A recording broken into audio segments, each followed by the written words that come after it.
Hey guys, how's it going? Kripparrian here. So I've been playing the Neverwinter quite a bit lately, trying to get my character up to max level just to see what it's like. And I kind of want to show you guys some of the things that I've been working with. Going into this game, I had absolutely no knowledge of any kind about it. Just like, oh, this looks pretty cool, and get that, and maybe plan out some kind of strategy. And I've seen other wizards play, I've seen other streams, and typically there's a few things that I want to show you guys, just how the game works, just some really basic stuff, because I try to do the research. I try to look this stuff up when I was first starting the game, and I couldn't really find very much. Just there's really like no good fan sites out there. Some of you guys have mentioned this fact, and I haven't found any. So here we go. So this is the wizard. The wizard's pretty awesome. You can get a lot of AoE abilities on the wizard. Typically when you level, your gear is all junk, and what really matters is your weapon. Your weapon will have you do a lot more damage, especially while you're leveling. I don't know about endgame. People are saying endgame. The rest of the gear matters a lot, but I don't know. Right now it really doesn't. Just the weapon. I just like to get all offensive stats on my gear because the wizard, their movement skill is like a teleport. And teleport works pretty well. It's kind of like the Guild Wars dodge, but I feel it's a little bit better because it actually is somewhat reliable. Like you will not die if you teleport away from an attack almost all the time. So that's pretty cool to know. When you level up, you just get int because it's damage and recharge speed, and charisma because it's crit. Wisdom is okay, no big deal. As far as the skills, you get like this like tab skill. I put as muscle on 5 because I don't really like the tab key. And when you put a spell in there, it becomes whatever it says in the spell mastery. So Chill Strike is normally a single target attack, and if you put it in that slot, the icicle now shadows and impact also deal damage to those around the target. Only the main target is stunned. So it turns the really good single target ability of the wizard into an AoE. And I really like this because in this game, there's really like two kinds of monsters. There's the like the good monsters, the elite monsters, and there's the crappy monsters. They're just like trash, basically. And I think there's a pack that spawns here that I can just show you guys. But basically, the crappy monsters have almost no life, and the elite monsters have quite a bit of life. Those are the elite monsters there, grunts. You pretty much can't really know for sure, but if you kill one pack, you'll very easily notice, very easily distinguish between the two. So when you're playing through the game, you want some kind of ability set to deal with all the crappy monsters, and some kind of ability set to deal with the more powerful monsters. My personal choice, I like the Chill Strike. Sudden Storm is pretty cool when you get it. I think you get it at like 30 or something. But before I had Sudden Storm, I used Repeal for the knockback, or Shield. Shield is really good, and I'll tell you guys why that is. Entangling Force is like a death grip. It's like the Vader grip. It's really good because when you level it up, it increases it decreases the cooldown substantially. So -2 from the cooldown for leveling it to 2 and 3 is a very, very big deal. I mean, 12-second cooldown, and it roots the target, or I guess kind of like stuns them. I don't really know how to describe it for quite a good bit of time. So you do that, and then you can teleport once, and then when you're getting attacked again, you can Chill Strike to stun them with the freeze. That's pretty cool stuff. And then Conduit of Ice is kind of like it's a debuff, and the debuff causes like damage over time to the target and all the targets around it. So pretty much you use Conduit of Ice, do some AoE, use your Chill Strike and the empowered little keystone here, which you get I think at level 10, and do some more AoE, kill the crappy monsters, and then deal with the big ones with the Entangle, and you can also use Conduit of Ice, whatever.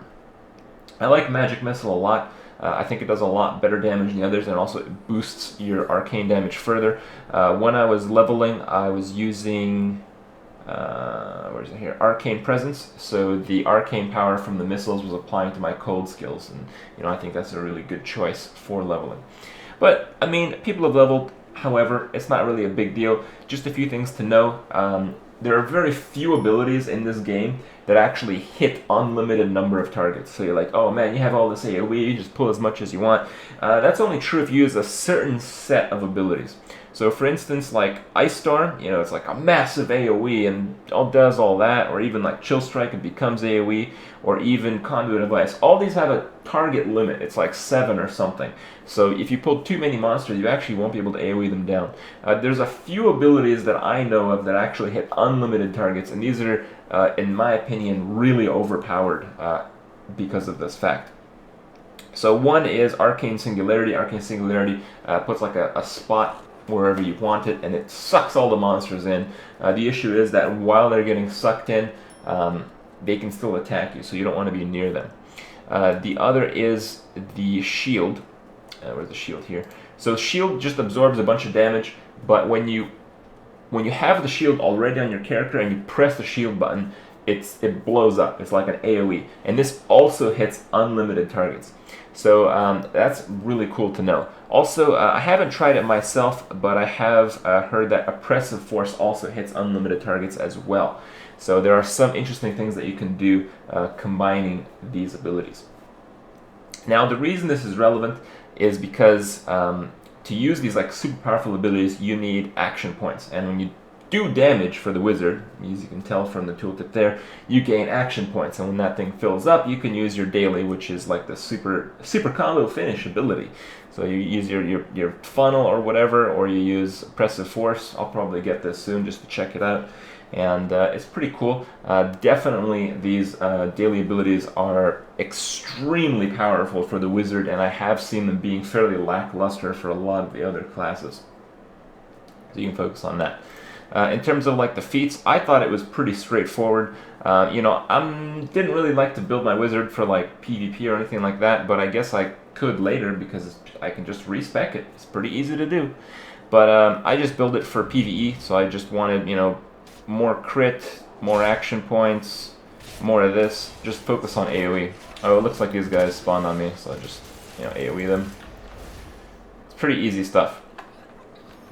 But basically, as far as the feats go, I don't really know like the best assortment of skills, but how it works is when you hit, I think it's like level 10 or something, you start to work on these, and you can you can get like one row and then move on to the next. So basically, the way it works is you need 5 points here to move on to the second row, and then 5 points here to move on to the next row. But you can stack them in the prior rows. So for instance, you know, here you see I only have 4 points. And that's because I have 3 here and 8 here. So you just need a total 5 up for the next, and then a total of 10 to the next, and a total of 15 to the next, and a total of 20 to move on to Paragon. And when you get 20, which I think is like level 30, you can move on to the Paragons. You can get any one of these abilities, it doesn't really matter, but the system works the same, where you need 5 in the first row, 10 cumulative in the first 2 rows, and then 15 to move on further. And the last of each ability, it's pretty bugged right now. You can't really see the abilities sometimes, but you know, you can look at this yourself in game if you want. You just make a level 1 wizard, you can check it out. But basically, I have found the middle line to be extremely powerful. Largely, it's, you know, when your target is below 30%, it's not a big deal. But this snap freeze is insane. So if your target is not chilled, your cold encounters do 20% more damage. So my chill strike does 20% more damage just when I hurl it at the guy. And what I feel is really powerful is the elemental empowerment. So your cold encounter spells also do even more damage based on your weapon. I don't know exactly how this is calculated, but also the arcane lowers the mitigation of target. Mitigation is kind of like, if you want to think about it like in Diablo 3 when you had like armor and resist, that would like mitigate damage. Well, in this game it's like one number, it's just called mitigation. And you gain mitigation by getting defense, I believe, and you lower it by getting stuff like this or using armor penetration on your gear. I'm pretty sure that's how that works. So, you know, with this line you get that one. When you do an arcane, it reduces by 10%, and you get this one, so your Conduit of Ice lowers the mitigation by 15%. So you drop the mitigation a lot, and it's just like front-loaded damage, and you don't have to go all cold. You can use the cold, you can use the arcane, you can use the lightning if you want. It's a very, very nice tree. I really like this one. The one at the bottom is also very good. Once you get level 50, you actually have 10 points left over from going 50 to 60, and at that point, you can get, you know, a little bit more. I was planning on getting critical power. My crits give me action points, and the Nightmare Wizardry. So when you crit a foe, you gain combat advantage. Combat advantage is like a damage bonus, which is situationally applied based on positioning, and otherwise procced by certain talents. The top line for a wizard is pretty crap. It's like defense, cold based.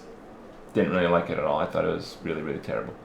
Also, when you get like 30, you like become like a subclass. For the wizard, there's only one subclass. It's the Spellstorm Mage, and when you do that, you gain like all these lightning-based abilities. But as far as I could tell, there are no Paragon-based skills that affect your lightning skills. So it's kind of weird. You know, this game is definitely in the beta stages, but as such, you can kind of abuse some of the things that you can do with the game. I've seen some people use the shield burst ability, so casting the shield and then blowing it up in combination with Arcane Singularity or Oppressive Force, all three of which hit unlimited targets to just bounce targets back and forth and just do incredible AoE damage.